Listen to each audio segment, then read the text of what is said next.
Going to be teaching us some great things today about epoxy on tabletops.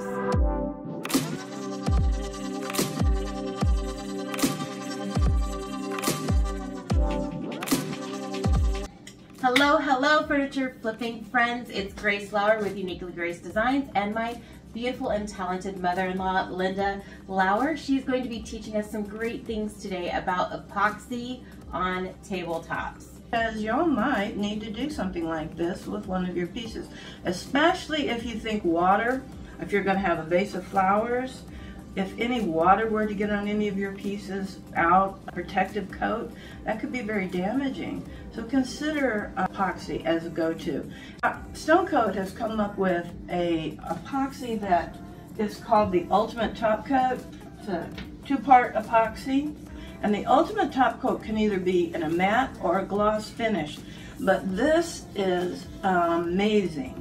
This stuff will take such abuse, and that's what you want to do when you're going to be refinishing any piece of furniture that is going to endure some of that abuse. So the story behind this is a family piece. My mother found this in her great aunt's chicken coop. It had been tossed back there. She doesn't know how long it had been there. She pulled it out, cleaned it up, stained it, and it looked great. And it was in our house when I was a child for such a long time. But over the years, it kind of wore thin. So I used it to decorate with in my house. And it was time to resurface the top. Today, we're going to do a theme on black and gold. So today we have a tabletop for you, and we have already prepped it. We've sanded it and painted it, and we've dammed drop cloth around it. The interesting thing about epoxy for the Furniture Academy is that you can use it to seal the top of your bathroom projects. If you're going to do a cabinet to put the sink in and you need to protect the surface, epoxy is a good go-to for that. So if you're going to be doing something that's going to be used in the kitchen, this epoxy is very good for that because it's food grade. So how long have you been doing this? Been doing countertops and tabletops for about 2.5 years. How long have you been an artist? Longer than I want to admit. Yeah. Yes, got a degree way back in ancient of days at the University of Texas in fine art, and I've been doing it ever since, one way or another. Yeah, she's amazing. She is going to teach us how to do the epoxy pour and how to mix the resins. So I'm going to go ahead and let her take it away, and I'm going to grab the camera so you guys can see up close and personal what she's doing exactly. So epoxy, when you put it on a surface, it needs to be level, because if it doesn't, it'll run away. And going and getting it is a tough job. So we have this level, just to show you, this tabletop is level. And that's very, very important, because even though you may finish your work, your epoxy isn't finished. It moves, and it'll keep moving for hours. So you want to be aware of that when you use epoxy. So you have to be aware of the product you're using. Epoxy loves epoxy, epoxy flows to epoxy, interacts with other epoxy. So we measured this. You always want to measure your piece, do your math. This one's 4 square feet. With Stone Coat, you're going to do 3 ounces for a square foot, so we need about 12 fluid ounces. So how do you measure it when it's 2 parts and you want it to be just right? It's got to be equal. It's got to be exact.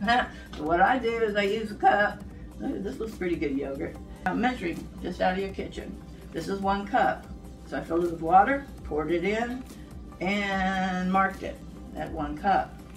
Then I filled it with water again, the measuring cup, poured that in, and measured it for the 2nd cup. So this will have 2 cups of the Stone Coat countertop resin. We're going to use a black ink.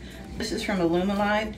It's a wonderful ingredient to epoxy because it's not necessarily completely opaque, so you're going to get some translucence. You're going to get some depth if you use ink, if you don't use too much ink. Ink is powerful, and it's only going to take a drop or 2 for what we need. The other black that we're going to use is called Black Metallic. This is from Stone Coat. A little granular black. It's not glitter really, but it'll have it'll also add to the depth. I'm gonna use glitter because I kind of like bling, so we're gonna use some black glitter. This is Pure Soul. It's called Black Marble by Baltic Day, and it's also going to give us some depth. I know you're thinking, well, why all the black? Epoxy interacts with epoxy, and the chemicals you use, the additives you use, react to each other, and that's what you're looking for, is these very interesting reactions. Then we're going to go to the gold. This gold is Pearl X. It's by Jacquard. It's a powdered pigment that we're going to add. This one is Aztec gold.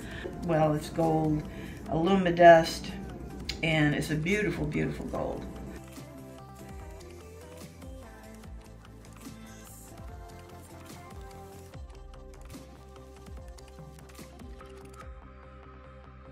So we're going to put our powder in each one of these containers. Now, a little bit, just like that. That's a good way to start.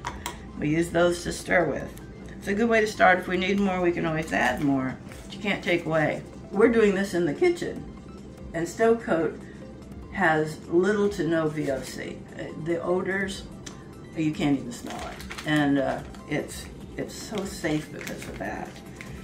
And then our ink, we're gonna have to wait on the ink till we get the epoxy in the cup, and then we'll put in 1 or 2 drops of ink and go from there. So this is how we set it up. Some of the things you need to do when you're gonna prep for doing this is double gloving is a good idea. I've got 2 gloves on. You might puncture the outer glove, it might get too epoxy messy, and you wanna just start clean, but double gloving is a good step. Another step to do, if you have cats, like I have cats, and dogs, like I have dogs, you want to take some tape. I want to check your work surface and yourself, because the tape will take off any collected kitty cat hairs, because I just picked the kitty cat up and put her off in a different room. Believe me, she would jump up here, right in the middle of what we're doing. So this is a real good thing to do, to just make sure you don't have any lint. You can use it on your project itself if you see areas that you think need to be delinted. You do have to be careful. You don't want a lot of air moving in the room that you're working in. Ideally, your temperature should be around 75. We're a little cooler than that, which only means that the epoxy is going to set up a little slower. Its preferred temperature is 75 to 80. We've delinted, we've double gloved. Now we're going to pour. Stone Coat Epoxy suggests that you pour B before you pour A. So this is B. B is your hardener. So you put your hardener in first, and that's because it's heaviest. Okay, got my lines right there. We're going to go to there. 1 cup. 1 cup of B. Another nice and really, really wonderful thing about Stone Coat is it really does give you a lot of working time. You have about upwards to 45 minutes, sometimes even more, depending on the conditions of the room you're working in, for playing with the epoxy. That's the fun part. You get to do a lot of stuff in 45 minutes. There we go. And if you do use the paddle with the drill, your cup needs to be bigger, and you know, your product, there'd be a lot more of it, but you'd have to hang on to it, because once you push the drill in there, it could go flying. You don't want that to happen. So hang on to it with your hand, and you just stir and stir and stir. You scrape. As you see, you've got to get it off all the sides. You go down at the bottom, make sure you don't have any residual hardener down there that isn't mixed with part A. And then we'll just do this until it is. And don't worry about air bubbles. You're going to get them in there, but there's a way to work with the air bubbles and get them out, and I'll show you how to do that. So you don't worry about air bubbles, and believe me, when you're using the drill and the paddle, you're going to get a lot of air bubbles. This, you won't get quite as much. Doesn't matter. They all work out. And I should have put a timer on, because they literally, with the drill, you go like 1,700 times faster than I am, and they still recommend 2 minutes. So this is going to take 5 minutes of this. Pretend like you're making really good cake batter by hand. I don't know how long we've been doing this, do you? About a minute and a half. Ugh, my hand is very tired. I'm getting hand cramps. I'm getting little muscle cramps here.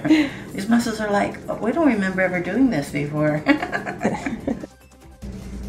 Yeah. Super clear. So this right here, if you were just sealing the top of a table and you weren't going to do the marbling, you could just pour this straight over. Yes, this would be your flood coat. And on this table, I'm going to do the ultimate top coat. Flood coat kind of protects your work. If you did marbling, wood grain effects, whatever artwork you've done on it, the flood coat will protect it. And then you can go on top of that with the ultimate top coat, which will add that extra level of protection. Just going to add a little bit of our epoxy to each one of these containers. We're not going to use all of the epoxy. We're going to keep some clear in case we want to do something else. We'll have it available.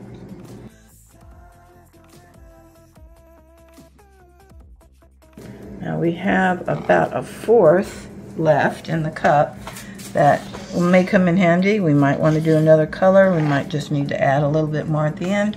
And a drop or two of this. We'll start with one drop. This is the glitter, and as you can see, it just kind of sits in the epoxy, and so when light catches it, it's translucent. All right, there's the glitter. And this one is our sole, and that's gorgeous. Look at that, all the striations of black color. Yeah, I don't know. And then this one is the black metallic. Look at that, isn't that gorgeous? Yep. And then this one is the dye. And I didn't hardly put any in it, and it's just ink black. Yeah, we're really gonna get our deep black in that. And this is our gold, which is really quite beautiful. Can you catch that? It's a pretty, pretty gold. And this one is the antique gold. With a little more copper in it. Isn't that pretty? One of my favorite. We're going to set the gold aside. So how you do it. You pour it on. Yeah, just any random way. Because what we want to have happen is a variety of, we just want a variety of interactions. We want to fill up all these little spaces best we can. Now this is our dark black. You don't want to get too close to the edge right yet, because epoxy will seek a self-leveling condition, so you want to encourage that, but you don't want to get it too close to the edge until toward the end of your creative moments, because you don't want it to roll off and disappear.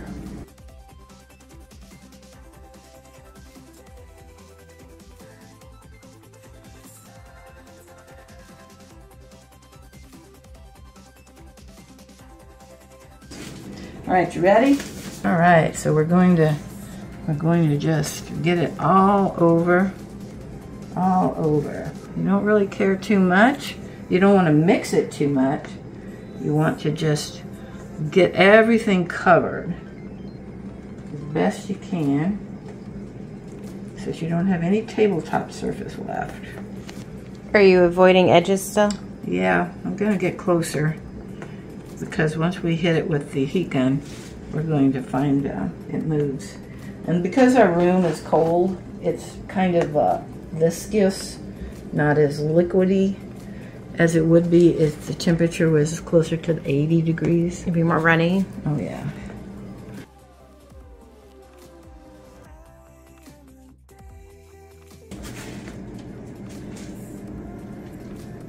All kinds of beautiful swirls. Do your edges. We've tried real hard not to get much on the edge. And like I said, it will head that way. because it's going to want to spread out. These are little dimples that sometimes it'll get. You just go in and a tension is what it is. It's just a tension that goes on. Okay.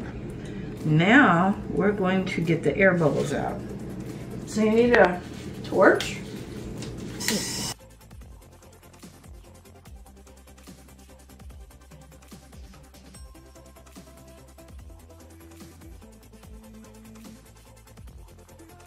I gave it a little bit more than usual because we are so cool in the house right now.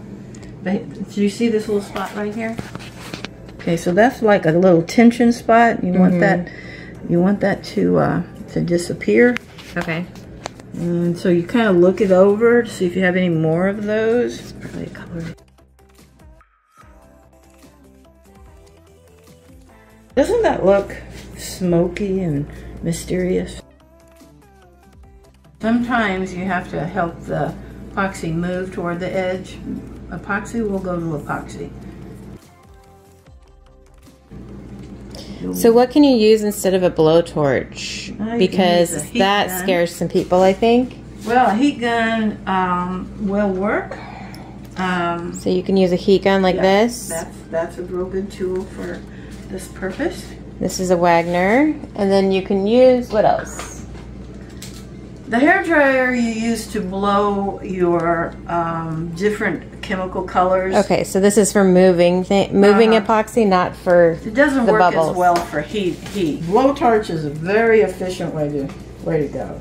I'm gonna torch it again. You can torch it 3 times. This is a good number. Wait 5 to 10 minutes between torching, just to let those air bubbles start moving up to the surface from down below where you've been messing with it. Air gets caught in there.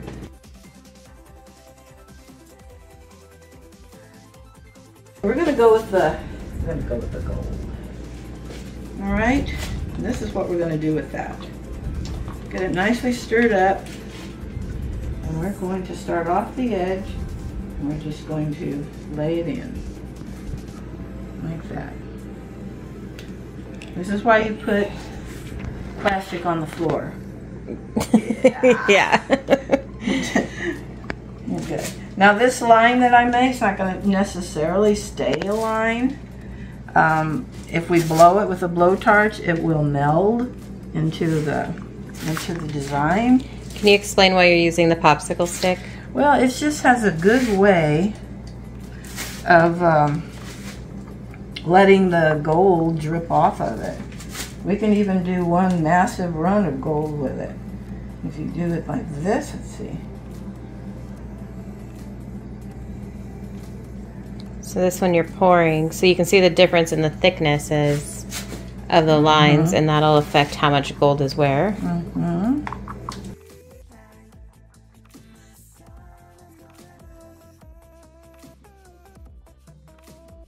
Got it. Now, if your epoxy gets too cold or, starts to cure on you, which this isn't doing, I've got at least another 35 minutes to work with this, but can heat it up actually with your blowtorch or your heat gun in the cup.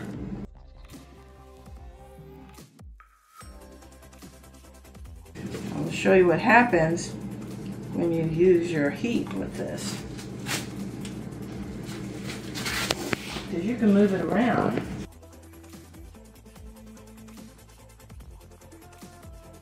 It's kind of blurred the lines a little, it looks like. But the thing is, you can mess with it at this point. And as long as it has some heat going with it, you can do some interesting things with it and get it to move. And get it to flare out. And it doesn't have to stay in just these straight lines. And we do have the other gold that we've mixed up. So you can get some really mottled patterns where it's less brilliant and more subtle that you can work into the black, and it will show up. And I know it looks like, oh, what a mess she's making, but really, wait, you just wait. It is amazing what epoxy will do. All you have to do is help it do what it does naturally. So what you're doing right now is pretty much getting rid of the poured look on the lines, right? Yeah. And more of like a feathering for the marble? Exactly. Okay. We want it to just have something of a soft appeal, nothing too hard lined. We want it to interact with the, we don't want those dots, you know, that the little droplets that kind of work their way through, and we don't want that.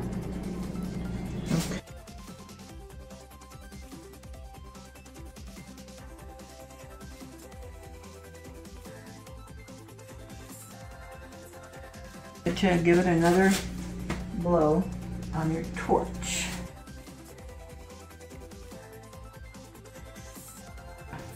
This is the antique gold.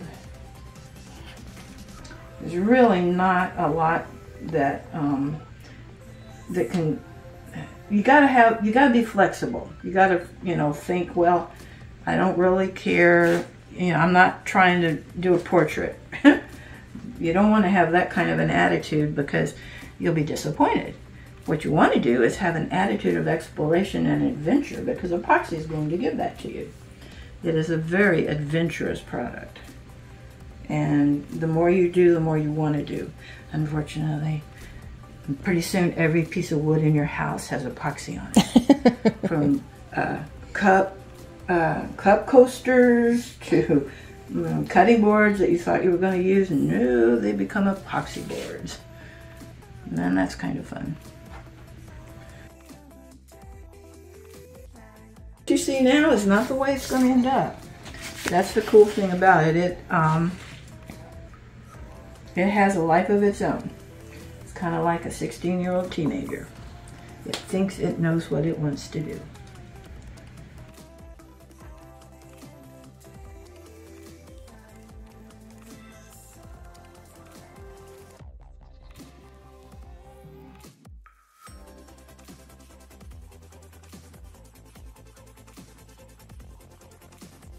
At this point, you do want to see if any lint has floated into your piece. So right here, it looks like maybe, see that little bit of kitty cat hair? I don't even know if you can see it, but I hope so. You can see it when you walk and let the light hit. 1% isopropyl alcohol, and you don't want to use a lot. We're not going to use a lot. We're just going to use a bit of it. We're just going to do a little bit. You're just sprinkling it on from your fingers? Yes. Okay, so I'm going to go ahead and grab. You just want a little. And it looks like it's indenting because the moisture has put it. And then the alcohol will evaporate rather quickly. You don't ever want to put a lot of alcohol on your piece. Just want to get that so interesting effect. That is so cool. Isn't it? Like so is it going to dry with the circles? Yeah. That's what it does. And sometimes it'll separate the colors. We'll give it a minute to dry. And then it pushes the epoxy. And when it does, the colors move too. And so you get interesting effects from that event that goes on. All right. Ooh, I like this one here, the colors being pushed around in that gold. Yeah, it'll give you cool. Sort of a cell-like texture, which you see often in nature. It's a rather typical thing that you see. Now remember, we have a little of this left. Well, actually, we have quite a bit. This will also separate the colors. Create depth when you run it through. And right here we have an issue. Sometimes if your board has an oil on it, or if the paint you used has a chemical that's being exposed, the epoxy might not stick right away to it. So you kind of have to help it along. So what this does is it drops down to the bottom layer. And as it does, it separates out the epoxy. So you're even using this as its own color almost. Yeah. in addition to everything else? Because it gives a just one more added depth. The thing that's so exciting to me is how this is only 1/8 of an inch deep, but if you look in it, it looks like it goes on and on and on. And that, to me, is just an amazing aspect of epoxy. Now sit and we'll watch and see what it does. You see how it has celled up in this area? Mm-hmm. And that actually creates fracture looks if you had granite. Now I think this particular recipe was called African gold. And I love how this metallic is reflecting light in a different way than the glitter or even the paste that we use, or even the ink. Yeah. Now the ink is seemingly pulls everything to the bottom depth. It like anchors it. Mm-hmm. I love this section right here. We have all of these beautiful pieces right here in this. Oh, look, you just watch it happen right away. It's like immediate. Mm-hmm. That is so cool.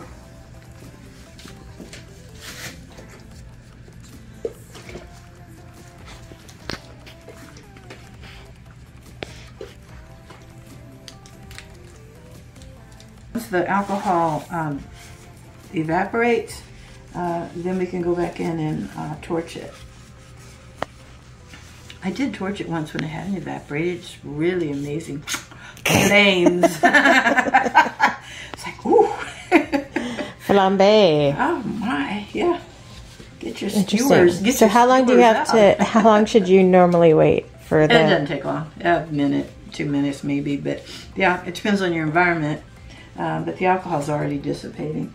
All right, you do have to pay attention to your edges. And in this case, our edge is very, very tiny. But So your goal is not to have it just pour over the edges necessarily. well, yeah, you don't. It depends actually on what you're doing. Rounded edge allows the liquid to flow over and under, and then you can just wipe it with your tool under and get the drips off. Little fine lines add interest. They look like little fissures, little cracks in the marble. So always try to start from Slightly off the edge on the tape. Yeah, which I'm not really doing very well. So here she just started this line, and so she started dripping here. So the big drip is off the edge, and you get the fine line right at the edge of your piece, and you take the tape off. Exactly. Because you don't want these blobs at the edge, because it looks like blobs at the edge. What you want is it to look natural, like it was cut. Yeah. Uh-huh. And oh gosh, look how well it's starting to meld right there. Where the gold, it's not as that veining. It's not as big and bold with the gold. It's more streaked and blotchy with the alcohol. Yeah. That looks so good. How long does the epoxy have to set? Well, it'll set for 24 hours. And, so you cannot move it? Well, you can, but it will move. So let's just say you're not too concerned about your design. If it moves, it moves. You're not. Then you can move it. Okay. But it's better if you like the way it is, and it's not going to stay this way. But if you like the way it is and the way it's going, leave it and don't touch it and just let it cure. In 24 hours, you can sand it. And I know that sounds horrible. I mean, you just did this beautiful finish, but you can sand it. You need to sand it. Sand it, sand it, sand it, 220 grit.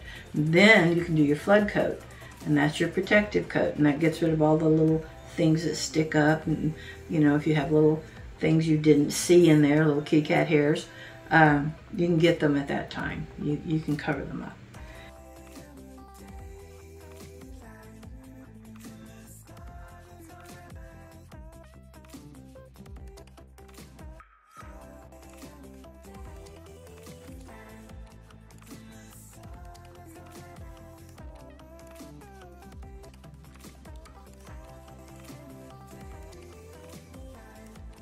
Be brave. Be courageous. Don't be afraid.